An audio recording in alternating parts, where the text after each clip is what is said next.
Bismillahirrahmanirrahim. Assalamualaikum warahmatullahi wabarakatuh. Alhamdulillah, salatu wassalamu ala rasulillah wa ala alihi wa sahbihi wa mawala. Asyhadu an la ilaha illallah wahdahu la syarika lah wa asyhadu anna Muhammadan abduhu wa rasuluh alladzi la nabiyya ba'da hatta yaumil qiyamah. Qala Allah ta'ala fi kitabihil karim wa huwa asdaqul qailin wa bi qawlihi yahtadil muhtadun. A'udzu billahi minasyaitonir rajim. Bismillahirrahmanirrahim. Ya ayyuhan nasu u'budu rabbakumul ladzi khalaqakum wal ladzina min qablikum la'allakum tattaqun. Al-ayat sadaqallahul azim wa balagha rasuluhun nabiyul karim wa nahnu 'ala dzalika minasyahidin wasyakirin amma ba'd. Ikhwani rahimakumullah, berbukalah dengan yang manis. Kalimat ini sering kita temukan, sering kita dengar, sering kita jumpai. Berbukalah dengan yang manis. Tetapi kalimat ini apakah memang benar tuntunan Nabi Muhammad SAW, ataukah hanya doktrin semata, ataukah hanya sekedar kalimat-kalimat yang dilontarkan oleh orang-orang, atau bisa jadi ini adalah tuntunan dari Nabi Muhammad SAW. Kemudian banyak di media sosial, kemudian postingan-postingan yang menyatakan bahwa anjuran tersebut ternyata hanyalah potongan iklan semata. Berbukalah dengan yang manis, iklan teh botol sosro, berbukalah dengan yang manis. Ada postingan seperti itu di Instagram dan lain sebagainya. Kemudian, apakah berbukalah dengan yang manis itu memang dari Rasul tuntunannya? Kemudian kita melangkah kepada poin yang pertama. Rasulullah SAW memang mencontohkan berbuka dengan jenis makanan yang spesifik, yaitu kurma. Nah, jika tidak ada, barulah beliau meminum air. Hal ini sebagaimana disebutkan di dalam hadis, yaitu karena Rasulullah SAW yuftiru ala rutabat qabla an yusalli. Rasulullah SAW berbuka puasa dengan rutabat, beberapa kurma, sebelum ia melaksanakan sholat maghrib. Fa'in lam takun rutbatun fa'ala tamaratin. Kalau nggak ada rutbat, kalau nggak ada rutob, Rasul makan tamar. Nah, bedanya rutob sama tamar ini, kurma kering, kemudian kurma basah. Seperti itu. Kemudian dilanjutkan lagi, wa in lam takun hasawatin min ma'in. Tapi kalau nggak ada dua-duanya, Rasul meminum beberapa teguk air. Rawahu Ahmad dan Abu Dawud. Nah, kemudian beberapa ulama menyimpulkan, menafsirkan kemudian hadis ini, kenapa Rasul memilih kurma? Yang pertama karena kurma sifatnya memang manis, sangat efektif untuk memulihkan energi. Kemudian penglihatan yang melemah akibat berpuasa Ramadan. Dengan demikian segala sesuatu yang memang memiliki sifat manis itu bisa disamakan hukumnya dengan kurma dalam hal kesunahan berbuka. Seperti itu. Kemudian jika kurma disunnahkan karena rasa manisnya, nah, maka makanan yang tingkat kemanisannya lebih tinggi dari kurma justru memiliki nilai yang lebih tinggi daripada kurma. Kalau kita pikir-pikir seperti itu secara logika. Nah, dalam hukum tentu lebih masuk dalam cakupan kesunahannya tersebut. Seperti contoh kolak, Pak, kolak, es teler dan lain sebagainya, itu kan yang memang makanan yang lebih manis daripada kurma.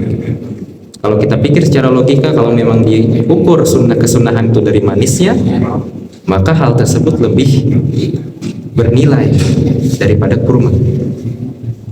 Kemudian apabila buah-buahan lain atau makanan lain tingkat kemanisannya setara dengan kurma juga, maka hukumnya itu pun disamakan dengan kurma karena memiliki alasan hukum. Nah, ini disebut kalau dalam syariat itu yaitu lahnul khitab. Lahnul khitab itu adalah di mana sesuatu yang tidak disebutkan dalam nas syariat tapi punya sifat yang sama dengan yang disebutkan. Seperti itu. Contoh kalau di zaman Rasulullah Sallallahu Alaihi Wasallam ada khamar, Pak. Kalau di zaman sekarang ada miras. Miras tidak disebutkan di dalam Al-Quran, kemudian illat hukumnya menyamakan, sama-sama memabukkan, kemudian hukumnya pun sama dengan khamar, yaitu haram. Kemudian Imam Asy-Syaukani pun menyatakan bahwa istilah berbuka dengan yang manis ini bukanlah sesuatu yang tanpa dasar. Kemudian hal ini memiliki dalil yang kuat, seperti dari pengambilan hukum istinbatul hukmi dari sunnah Nabi, yaitu memakan kurma rutab, kurma basah, ataupun tamar, kurma kering. Nah, dengan demikian berbuka dengan makanan atau minuman manis pun tetap termasuk dalam cakupan anjuran sunnah Nabi Sallallahu Alaihi Wasallam. Kemudian meskipun makanan manis secara umum memiliki landasan kesunahan, dasar kesunahan, kemudian para ulama tetap menyusun urutan mana yang lebih baik untuk kita konsumsi dalam berbuka puasa. Seperti di dalam sunnah Nabi Sallallahu Alaihi Wasallam. Kemudian Syekh Bakri Ad-Dimyati menerangkan kesimpulannya bahwa yang paling utama adalah kurma rutub, kurma basah. Kemudian tamar, kurma kering, termasuk dalam maknanya seperti kurma ajwa, kurma Nabi Sallallahu Alaihi Wasallam. Kemudian menggunakan air zam-zam, ya bapak-bapak ibu-ibu. Kalau di Arab sana dulu air zam-zam itu menjadi hal yang terus dilakukan, kemudian diminum oleh para sahabat dan Rasul di waktu berbuka puasa. Tapi kan kalau sekarang di kita sekarang zam-zam itu nggak langsung ngambil ya. Kalau nggak harus beli, atau kita pulang dari haji membawa oleh-oleh air zam-zam, seperti itu. Kemudian kalimat berbukalah dengan yang manis itu murni sunnah atau bukan? Nah, secara redaksi jawabannya adalah tidak. Secara redaksi jawabannya tidak, bukan sunnah. Tapi secara substansi hukum fikih, anjuran tersebut memiliki dasar pokok dari Nabi Muhammad Sallallahu Alaihi Wasallam, diambil dari istinbatul hukmi dari kurma tersebut. Kemudian walhasil kita tetap bisa mendapatkan pahala sunnah dengan berbuka yang manis seperti kolak, es campur, dan lain sebagainya.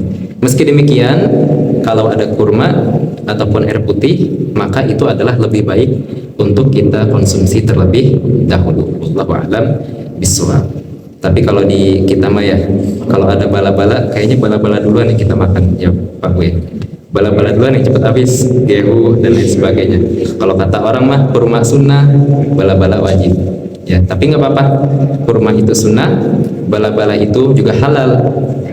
Nah, jadi silahkan berbukalah dengan apapun makanan yang halal seperti itu. Tapi kalau ada kurma, dahulukan kurma. Ada air putih, dahulukan air putih. Allahul muwaffiq ila aqwamit thoriq. Kita semua berdoa kepada Allah Subhanahu wa taala agar Allah selalu sehatkan badan kita, kemudian menjauhkan kita dari segala penyakit, memudahkan kita dalam segala urusan kita, hajat-hajat kita, dan semoga Allah mewafatkan kita semua di dalam keadaan husnul khatimah. Rabbana zalamna anfusana wa illam taghfir lana wa tarhamna lanakunanna minal khasirin. Rabbana atina fid dunya hasanah wa fil akhirati hasanah wa qina adzabannar. Hadanallahu wa iyyakum ajma'in. Assalamualaikum warahmatullahi wabarakatuh.